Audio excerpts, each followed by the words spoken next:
All right. Welcome back to Everyday Elevations, the podcast where we transform ordinary moments into extraordinary outcomes.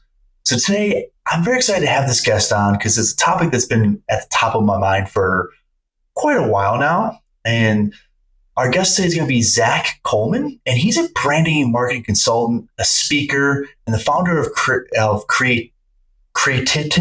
Creative, yes. Woo. Thank you. Whew, I was struggling there. No, you're not going to forget it. Which is a sports branding agency. I swear I can talk, by the way. But Zach is looking to spread his message on the power of branding and how it can help develop people. So with that, Zach, I'd really love for you to just share a little bit about your journey and maybe any pivotal moments that might have shaped your approach to personal branding.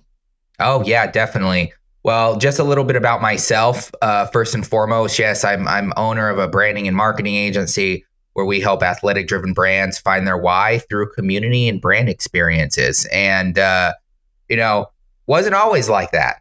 It wasn't always in that direction. And the reason I say that is because a little bit about me, and kind of my personal development perspective is I actually had to redefine who I was multiple times in my life, not just from a personal level, but from a brand and a growth perspective as I was growing my business, as I was growing what I wanted out of my business, out of my life. And so going on to that personal development style mindset and the premise of what you're talking about with personal branding, I think it's funny because I think a lot of people don't realize that personal branding's probably been a thing for generations, but it's just become such a buzzword, right? It's been such a buzzword the last 10, 20 years. I think now that we have so much present ability to promote ourselves on social media, I think it's kind of become a lot more prevalent in today's day and age. I mean, we see lots of people out there. Ryan Reynolds is a great example where he's built his personal brand around these companies, and he's able to not just be owner of it, but utilize himself and his image to promote the companies, right? And so it's just one of those aspects of personal branding that I think that me personally, I had to. I think it really comes down to finding yourself. It's a mindset. It's a mindset kind of branding perspective where corporate branding is all about having that same perspective with the team, and community branding, which of course we'll talk about later, and building a community is all about team and client. So I think that from a personal branding perspective side, me personally, when I started my business about 8 years ago. I was at this premise where, I was in the corporate world for 6-7 years. I was job hopping quite a bit. And I just kind of got to the point where I realized, hey, I can do this better myself. Not to get too much into the corporate job that I had, but honeypot syndrome. I had great leadership, okay leadership. And then by the end, I was like, I can just do this better myself, right? I want to do something better. And it really, I think, came down to my values. It came down to who I was as a person. And I think that that's really what defines a person in a personal brand in itself is every single one of us has that ability to kind of have these values, right, within ourselves, how we want to promote ourselves, who we want to be, and separating ourselves from everybody else based around those values that we hold dear to our hearts. For each of us. And as I started to grow my business, funny enough, I started to lose those values. My personal values, who I was.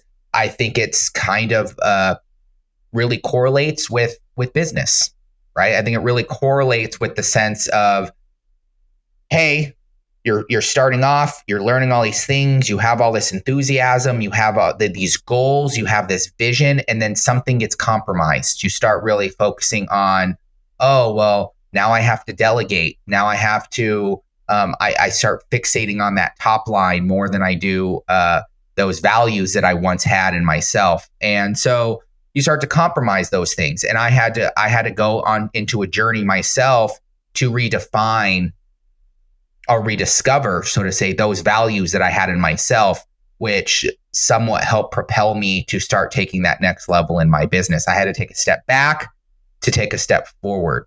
And yeah, I think in short, that's a little bit about my story. I kind of summed a lot up there, but that's me in a nutshell. Nice. I love it. So actually one part of the last part there is something that stood out to me a lot. So for somebody who might be, because I love the fact that you talked about focusing on your values. A lot of people try to focus on their unique value proposition versus their own personal values of it. So what advice would you maybe give someone who's struggling to identify not just their own personal values, but maybe even that unique value proposition or even a brand message they're trying to get? So a brand message and a value proposition is really just a phrase of the value you can bring to other people, right? If you look at it at the very base level, how can you communicate your value, your proposition, right, to other people? And from a personal level, how are you going to define a value proposition if you don't know who you are or your vision or your why, right? I mean, I think that's part of it. The proposition's part of it. And so you know, taking the necessary step to understand yourself and who you are as a person is, funny enough, going to be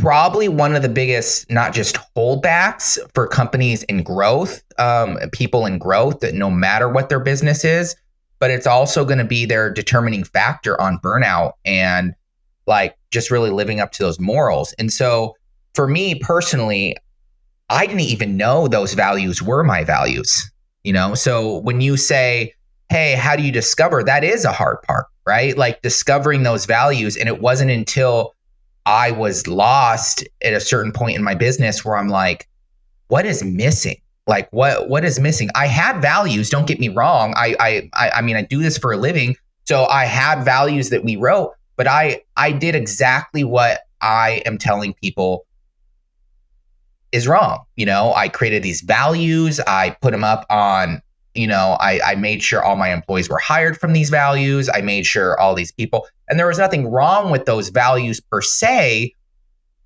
but it wasn't me. You know, they weren't 100% me. I was still in a discovery phase of the evolution of myself. Were they part of me? Yes.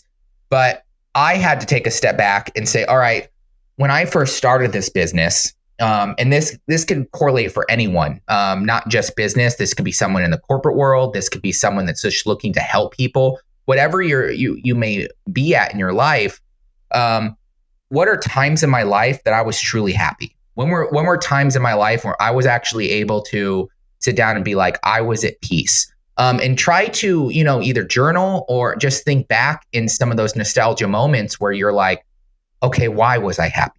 What was the things around those perspectives that were me, that were making me be truly free and happy during those moments?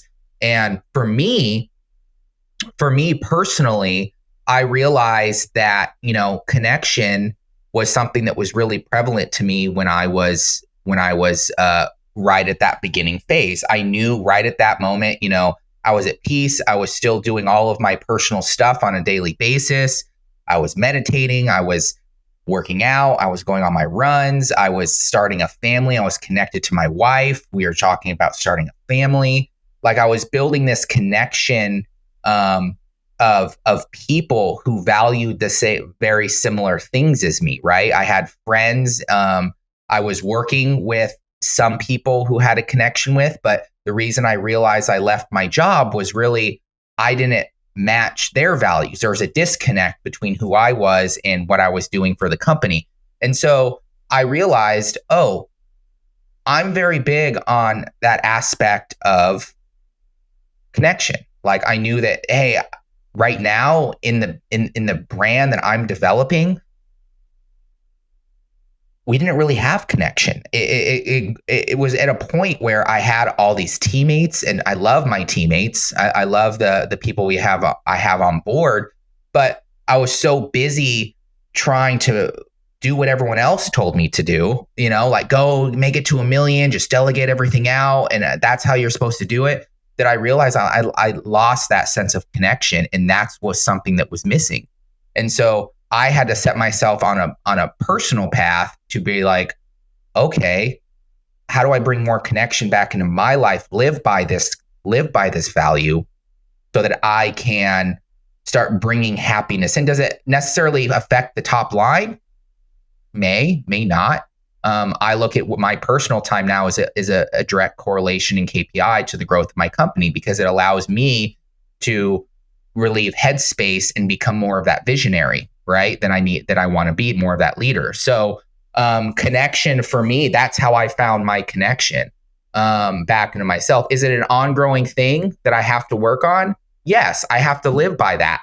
I have to live by that value myself. If I'm going to grow a brand that values connection, I have to make sure that I live and breathe it, right? And that gives me the energy needed to push myself to the next level. And I think that that's probably a good way for anyone to start looking back and start saying, what values have I had? What values have I lost? If you're in a corporate job, very similar situation.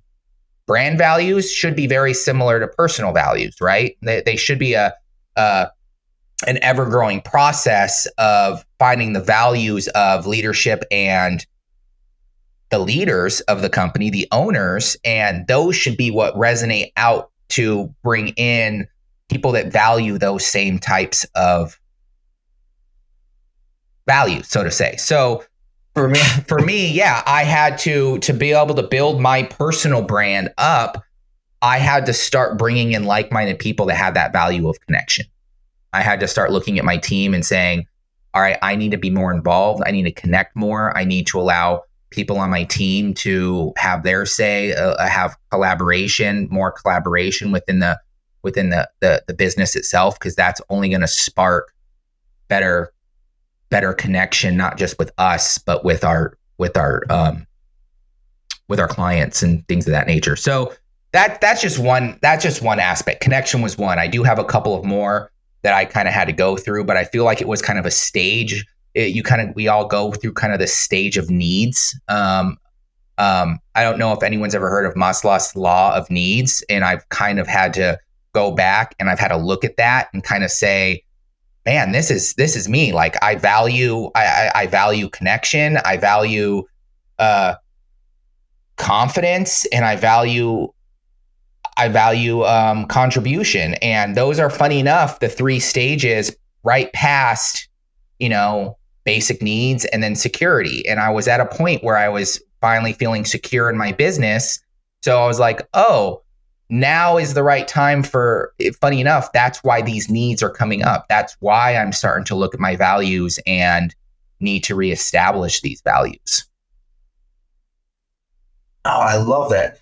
I love the fact, first off, that so many people on this podcast end up talking about how journaling, writing their thoughts out, is such an underrated skill. I don't even want to say it's a skill. It's just an underrated thing to do to get your ideas out there, figure out who you are.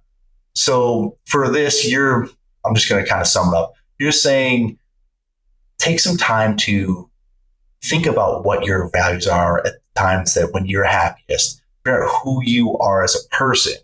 And that's how you kind of figure out where you're going towards in terms of your personal brand. Yeah, it's your direction. It is. They're the fundamentals. They're the fundamentals of you personally. I think that a lot of people get caught up in the game of, we'll just call them the tangibles, where they're like, oh, I just need a logo and a color scheme and a value proposition. Yeah, that stuff's great on paper, for you to follow, but you're not even going to be able to find those out if you're not find those out correctly, and they're not going to really be you. They're not going to really grow a brand or a business that is seen of value by other people if they're not you. So as a personal brand, you should be like really thinking about, who am I and how can I display myself fully me, who I am. And I feel like a lot of people lose that in the sense of, I have to do what everyone else says. And then they get caught up in the grind of, like I said, trying to focus on that number on a computer screen. That's for, we are a very analytical culture nowadays. So super number oriented and everything. So that makes sense. I'm kind of curious for somebody maybe just starting out, and I feel like it's going to kind of give a very similar answer here. But nonetheless, just for anybody starting out, what are maybe some good first steps for them to take to build out that personal brand? Obviously figure out your values, but let's say once they find those values, what would you recommend after that? I would say that's a good time to start documenting, right? Like you said, we're a very analytical society.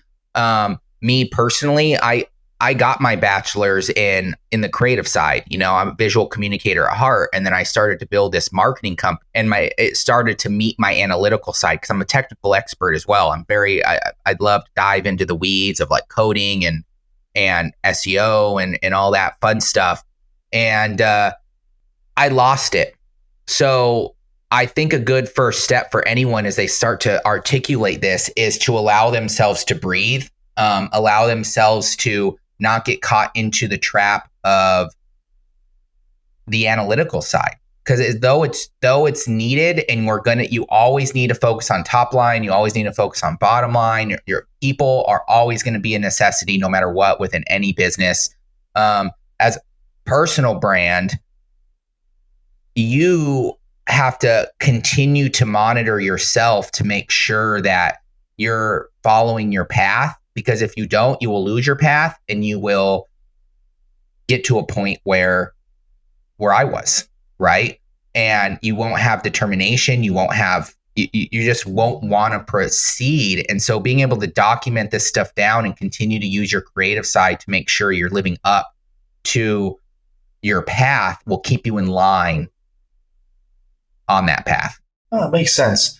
It's kind of funny because it just popped in my head because I'm actually personally struggling with my own, personal branding at the moment. I had a friend ask me, what is your brand? It's like, that's a good question. It's like, where do you want to go? And I have little ideas here and there. Like, I love doing this podcast. This is an extension of me. I love just talking to people and gathering information and be able to help others to receive that information along with myself.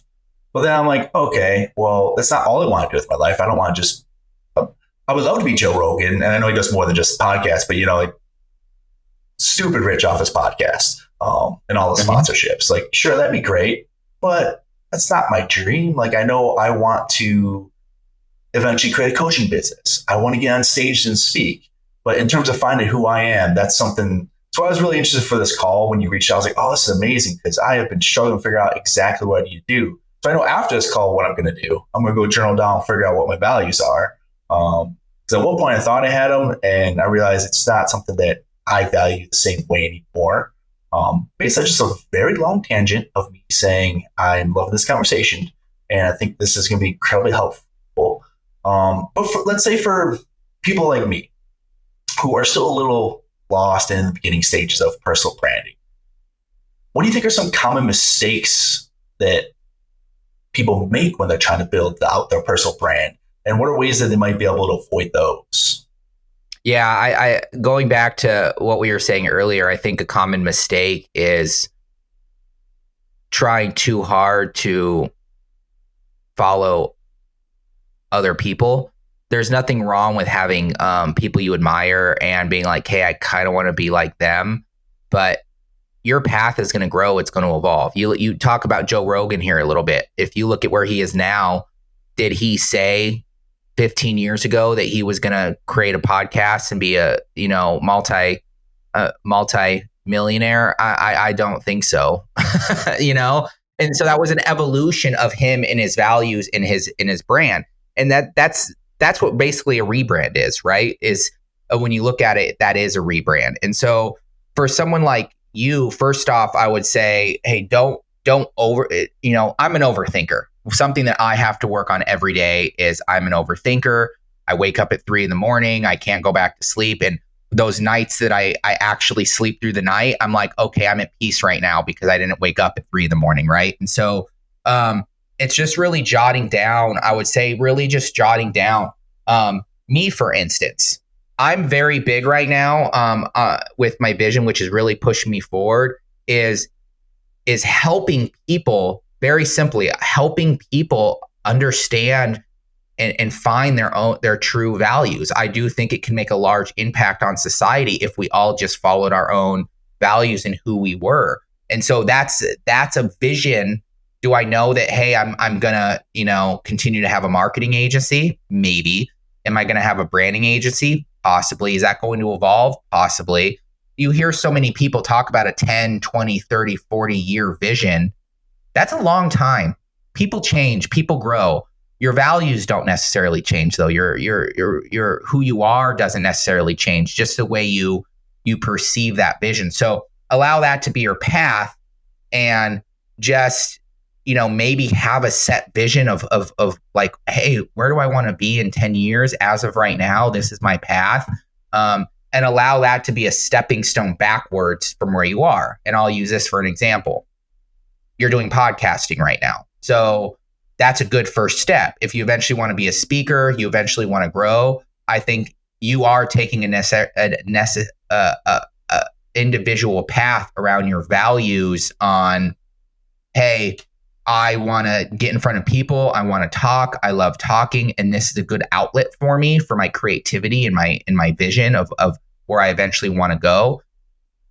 That may change quite a bit here in the next year or two. You may have lots of fluctuation, but that 10-year goal will probably stay, not exactly, but it may shift. Maybe you don't end up not going on stages. Maybe you end up doing workshops.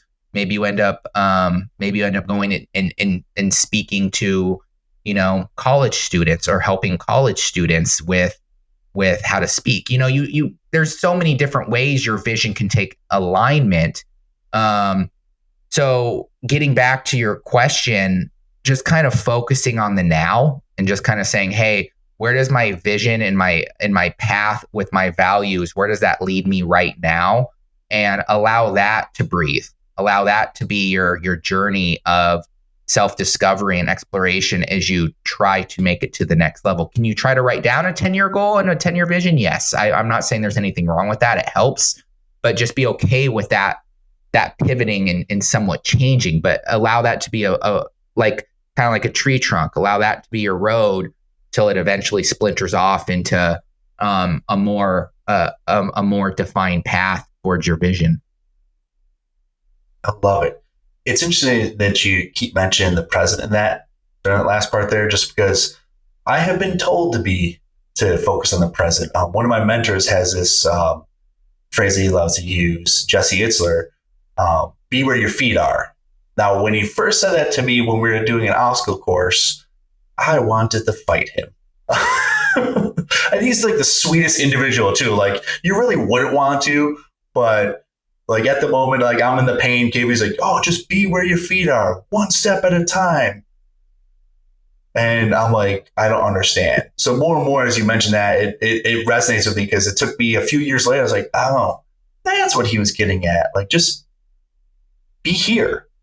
Where it's everything else will fall into right? place. It's contradicting, right? I didn't mean to interrupt, but I think it's funny because it's like, and I laugh because I still do the same thing. It is hard to be in the present. It's one of those situations because everyone looks at social media and all this online stuff as being this great thing.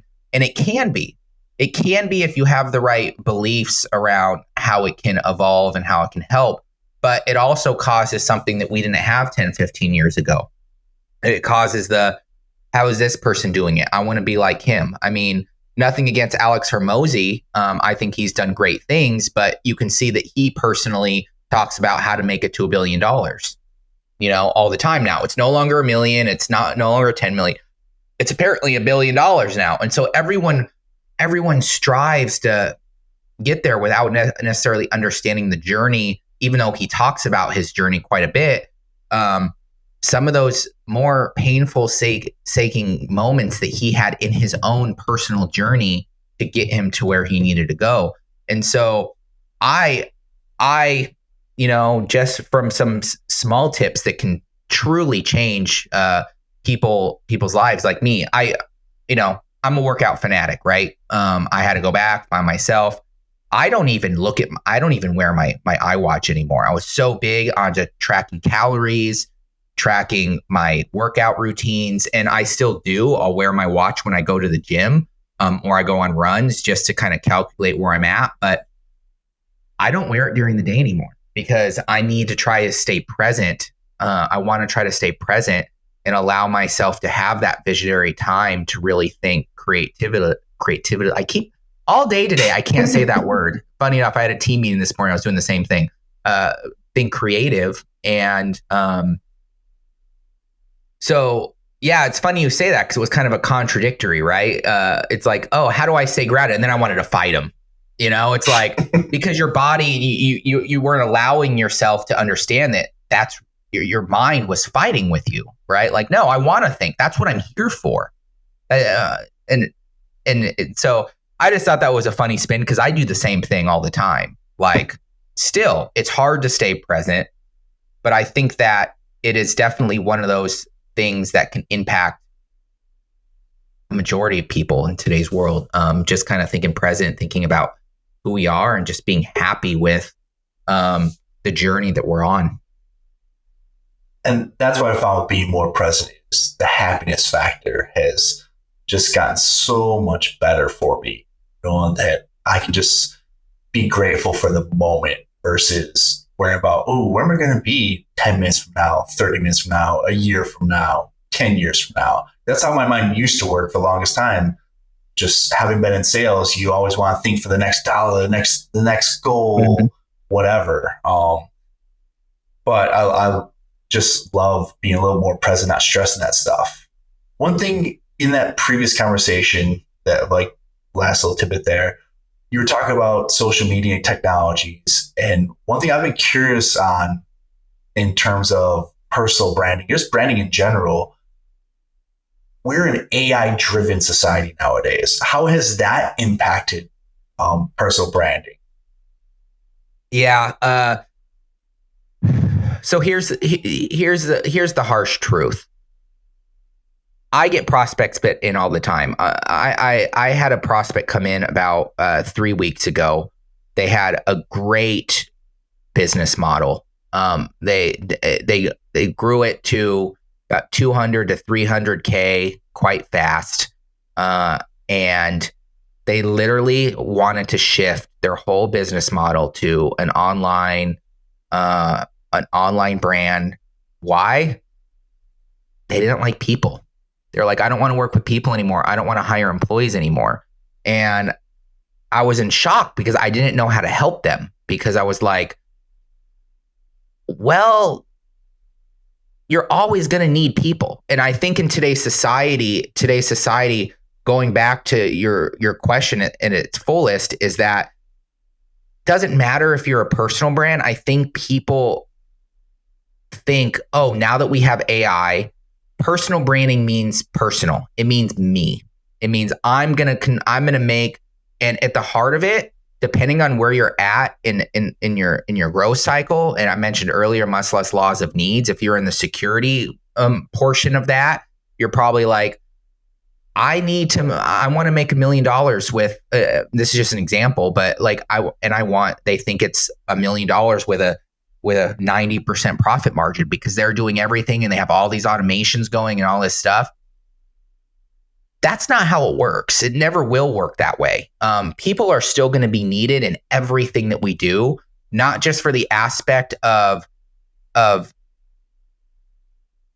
building a great brand, but also to have a vision and a community of people that, follow a similar path and a similar vision. I mean, we're all here for one reason, is that is to make society better for the next generation, So AI at its core, I think that, right now I could say, we do a lot of creative and SEO writing for a few large companies, right?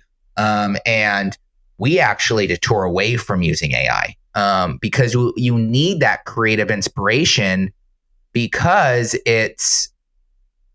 it will never get rid of creativity. AI will never get rid of the creativity, the creative side.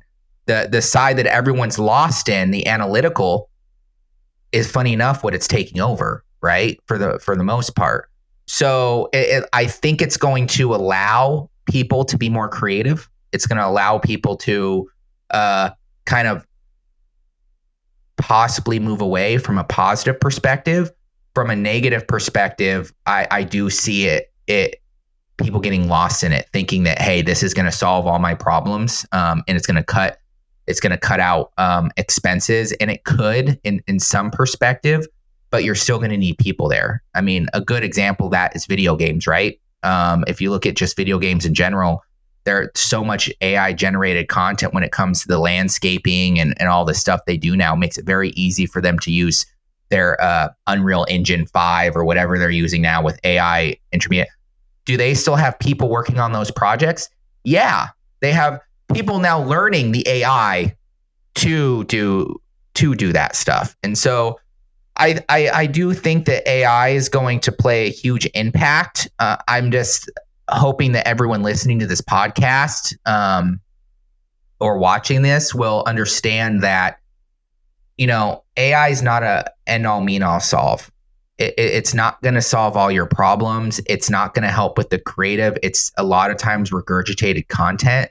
So for certain things that we use it for, I'm very big on using it as a tool for things that are somewhat set in stone.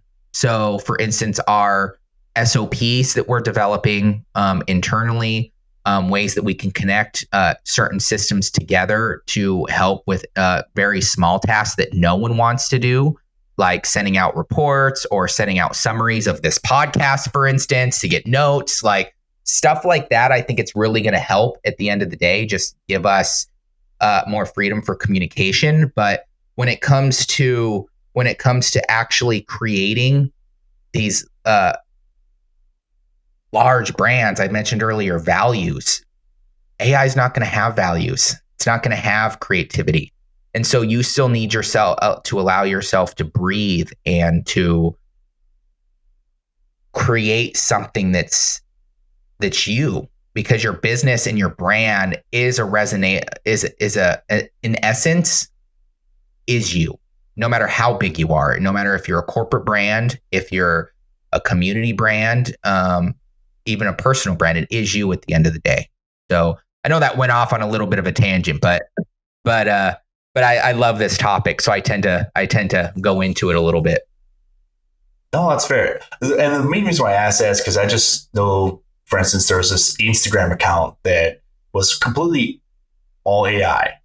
They generate out a ridiculous amount of revenue off this AI profile, and they have like, I don't know, 100,000 followers. I couldn't even remember how many it was. I just remember it coming across my profile one time, looking, I'm like, oh, that's AI, because I play with AI, so I could tell when it's an image of AI. Not all the time. This was a pretty good deep fake profile type thing. But they also mentioned this is an AI model. Yet they use that completely for it. So that was kind of the inspiration behind the question. Is just like, it popped in my head when you talk about technology. I was like, man, it's crazy that somebody doesn't even have to put themselves out there. They could use AI and still find a way to market and brand and make money off that. And I look at that in two perspectives. One, social media in itself, and I get this a lot from clients that are at certain stages of business growth. They're like, we want to hire or we want to become a whole social media team and media team. And it's like, dude, you're only making about $500K a year. You know how much money and time it's going to probably cost you like $40K to hire a month to hire a team to fully do what you need to do on the social media side. And so there are parts of it from a positive aspect that could save on that, right? But from a negative aspect, what is the point of social media? Community building, right? Like it's a place where people can find and help other people. And if AI is just generating regurgitating content, I'm not going to say that hey, making money is a bad thing, because it's not. But I will say anybody it's back to the Maslow's law, right? Is that the hierarchy of needs? If you get to a point where you're getting past that security phase and you're like, oh, I'm making money now, your next thing is relationships and love and connection. And so is that really going to be something that's going to be long lasting? Is that going to be something that you're really leaving a mark on the world and making society better, right? Unless your vision is, I want to help people spend less money on social media, like I said earlier, in a positive aspect, then it's probably not going to last long. But back to trying to stay positive, there's definitely an intertwining with that AI, as you're saying, that there could be a positive output from it. So I'm not against AI by any means. I just know that, hey, we're all still people, and we also have our unique values and who we are, and that those need to be displayed to really be able to grow something that you'll feel proud of, is either a legacy for yourself or your children or your community. And so it may not bring that purpose that you want, you know? I hear you. Yeah. I'm one like you. I probably use it maybe more than you do, but based off the conversation. But for me, it's a tool. I'm not trying to have AI be who I am, because I actually use it for stoking some creativity for myself. I like to brainstorm with it. But yeah, the way it writes could never be me. Yeah. I mean, I'm a creative. I'm not going to go have it use it to write a whole blog article or a whole or create a whole design, because pretty horrible creativity stuff, to be honest. But at the end, because it can't be, it's never going to be creative. It's just regurgitated. But it does help looking at audiences, doing some of that stuff that we may have in the past either missed or just not taken the time out. It allows us to have it actually can allow us to build the creativity. So you're right. There are senses of it from a positive aspect that can help spark that creativity in all of us to kind of push forward to take that next step into something as well. Especially for someone that maybe even lower than you are, that may be like, hey, I'm just getting ready to start a business. You know, maybe they understand their values. They just don't know exactly what they want to do yet. They could easily go on to AI and be like, hey, I like these 3 fields. These are the 3 things that I'm good at. Like, what are out of these, which one seems to fit the mold of what I like best, and just go from there and just start coming up with ideas and help find that direction for you. Yeah, I love it. Well, I think on that note, just because I also want to be conscious of your time as well, we'll get towards a little more wrapping up. Of course, I want to talk to you about community branding here in the future.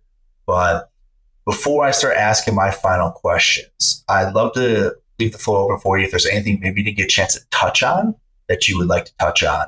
And just let the listeners know how they can reach out to you. Yeah, definitely. Well, as part of our ongoing efforts to help people, we've actually started to, and I've kind of resonated with my values again and kind of built my values out.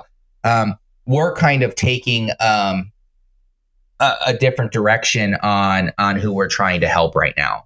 I've seen a very big correlation with leaders in the gym space and the athletic space, really trying to find their place and start building their own unique communities, especially with AI and the way the marketplace with retail is right now. And so I'm looking for any kind of gym leaders that are kind of just at that point in their business, their gym, stage 3, stage 4, anywhere around that $1 million where they're looking to expand or just kind of build that a more sustainable lead flow. I'm here to help. We just came out with this private podcast, about 15 minutes, 3 episodes, where people kind of dive into it, leisure, workout, whatever they like, and kind of learn how they are building that sustainable lead flow in just 5 minutes a day. So if anyone wants to kind of take effort into that, take a listen to on their leisure, head over to leavethatmark.com and download that podcast. It's free, and it's there for you to get to know a little bit about me. Love it. And I don't know how much these gym owners make, but I'll get you in contact with a couple of them outside of this, of course. because I have some friends who run gyms out here in Colorado. Well, that's nice. Again, I don't know what their finances are, but nonetheless, I'm a connector of people. It's one of the things I love to do. So I'll get you connected outside of this call here. But perfect. With that, yeah, of course. I mean, I'm just grateful you came on this podcast and gave all these golden nuggets today. So it's the least I can do is how I look at this. And I'm looking to give more. These podcasts to me, I mean, they match my values, right? I love helping people any way I possibly can. And so jumping on this makes me feel alive and lets me know that I can help people and contribute to society without necessarily having to, bring a whole team in and do all this work for people. So I do appreciate you coming on and not coming on, you allowing me to come on your podcast and speak to your valuable audience. Of course. Again, I'm super happy to have you here. Thank you. With that, I'm going to ask one question here, just because I want to be conscious of your time. It's a two-parter. What would your superpower be if you had a superpower? Or what do you consider to be your superpower currently? And if you could have an additional superpower, whether it's comic book related or some skill set superpower that you'd like to have, what would that be? Oh, this is a good one. So what I consider my current superpower is I'd say 90% of the time I can delve into a company's marketing and their branding efforts and what they're doing. And I can actually feel and see how organized, how authentic they really are as a brand just by looking at their assets. And it's a superpower of mine. I didn't know how that came. I just started realizing it about 8 months ago. I'm like, oh man, and it never fails, right? And so that's a current superpower of mine, is just being able to really feel how people are through their marketing efforts. But a superpower that I'd like to have. Now, this is going to be a unique one because it's not actually something I have. It's something that I had that I didn't think was a superpower. When I was a kid, I was very empathetic of people. I was very sensitive. I've always been a very sensitive person and caring of other people. And growing up, I thought it was a curse of mine to have. And now now that I have children, and one of my oldest really has that same empathy and sensitivity in him, I'm starting to see how much of a superpower it really is to be empathetic and sensitive towards not just yourself but other people. And so I would say that's a superpower in itself, is that empathy. Yeah, I love it.